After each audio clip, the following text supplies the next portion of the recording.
Last time I was in this chair, Councillor Burks. Thank you, Deputy Speaker. Maybe I love it when you're in the chair. Go for every item. Your name just keeps coming up. There we go. I do have a motion, Deputy Speaker. I move that City Council direct the Executive Director of the Housing Secretariat to report to the June 15 Council meeting on progress in achieving the goals set out in the 24-month housing plan, including any new information on head leases and enhancements to the federal housing benefit. Just a quick word of explanation. Obviously, having people be homeless in the base shelter system or in shelter hotels, any of that is clearly a second best. The right answer, everyone knows, is to get people housed. Unfortunately, many of us have been coming to council year in, year out for over a decade now, saying we have to make larger investments in housing. The reason I chose the June council meeting is that it's after two significant events, the next federal budget and the provincial election. So we could, it's conceivable, be in a very different landscape at that point, and could be in a position to make some moves, give staff some final direction before we go on our hiatus, so that we can solve everybody's problem, starting with the most important group, the people who are homeless, but also the people who are concerned about shelter hotels or concerned about encampments. We could solve all of those problems if we took the kind of approach that, say, Helsinki has taken. Helsinki, working with the Finnish national government and their Housing First program, has eliminated homelessness. And it's been a deliberate effort that has involved creating new rental. It has involved working with individuals to get them leases. It has involved critically having supports and building those supports so that people have successful tenures and have in a stable and healthy way. And it has involved putting some significant federal and municipal dollars into homelessness prevention as well. I think this is just work we have to do. Now, I know some members of council feel that this item about getting people housed comes too often, but I would point out in an emergency, we react by having items come to council. This is the first meeting of council since the pandemic began where we didn't get an update from the medical officer of health. Literally every council meeting until now had an update on the state of that emergency. We should be having this item come back whenever there's new information. And as I said, we'll have a new provincial government, hopefully a different one in my view, and we will have a federal budget and our opportunities might be different. So that's why I'd like to put that motion there. I do want to take issue with a couple of things the Deputy Mayor said. The Deputy Mayor was concerned about the lack of support, and the Deputy Mayor was concerned about the very, very high cost of these hotel rooms. I lay both of these at the feet of the provincial government, and I would encourage the Deputy Mayor to have a talk with the leadership of the party that he represented unsuccessfully in the last provincial election and say, where are the housing supports? Where are they? Use your influence, Mr. Deputy Mayor. Don't come to us and complain about the lack of supports. Go talk to the members of the party to which you belong. And if you're concerned about the costs, listen to city staff who tell us over and over and over that the root of the high cost is it is more expensive to put someone in shelter than it is to put them in housing with supports. If you're truly concerned about saving money, any member of this council is concerned about that. You will spend your time between now and June 2nd making sure that provincial government, who's willing to be a real partner in dealing with the scourge of homelessness, is elected. Thank you. Thank you. Councillor Burks moved a motion. Seeing no questions of the mover, that brings us to Councillor Wong Tam. Thank you very much, Madam Speaker. I do have a motion, Deputy Speaker. The clerks will put that onto the screen for us. The motion is broken down into really 4 parts, but I'm going to try to explain them into 2 themes.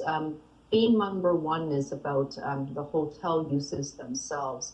I want to ensure that the city manager can consult with the relevant city staff and to report back on the feasibility of providing some level of support to the Hospitality Training Action Center and the Hotel Workers Union known as Unite Here 75. They got 9 hotels affected by this contract extension, as well as ensuring that we can give them some certainty of how they should proceed, because there are a number of workers that are basically laid off and somewhat in suspended termination because they don't know if they're going back to work. So really, it's also about understanding, exactly when will they be able to negotiate their return to those jobs. Then the second part of my motion is broken down into another theme, and that theme is about working around community health and safety and the well-being for everyone, not just for those who are in the hotel shelters, and that is important, but also around the surrounding host community that has one or two of those shelters and perhaps more. So the motion is there before you, and maybe I can just speak to it very briefly. Throughout the entire process around the pandemic and the hotel shelters, I have expressed that there's another level of concern for us. And of course, it's not to mitigate, the concern and an absolute priority about making sure that people are housed and not living precariously or exposed to the elements, because we know life on the streets can be very difficult. I know this personally. I have been there. At age 16, I didn't have a home. So when I talk about these issues about homelessness, this is deeply personal. So let me share with you what happens when a hotel is taken out of circulation for the type of use that we would generally expect a hotel to perform. One where visitors and tourists are coming to a city and the entire ecosystem of tourism infrastructure is supported by each other. The theaters are open, they need hotels. Hotels are open, they need restaurants. Restaurants are open, they need the dynamic retail in the shops. All of that is tourism infrastructure that works together. The challenge we have as the economy reopens is that we've taken sizable hotels out of the tourism infrastructure that enables Toronto to compete globally. We are not going to be able to host conventions or big meetings without these hotels. So I want to just put that dimension back front and center in everything that we do, because it's of course important to house people, but we also need to get the economy back open.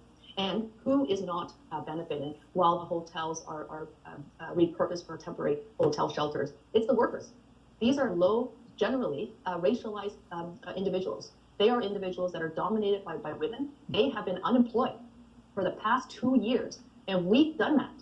So we need to be able to think more comprehensively and not use the hotel programs as this constant crutch, because we have to get off of that.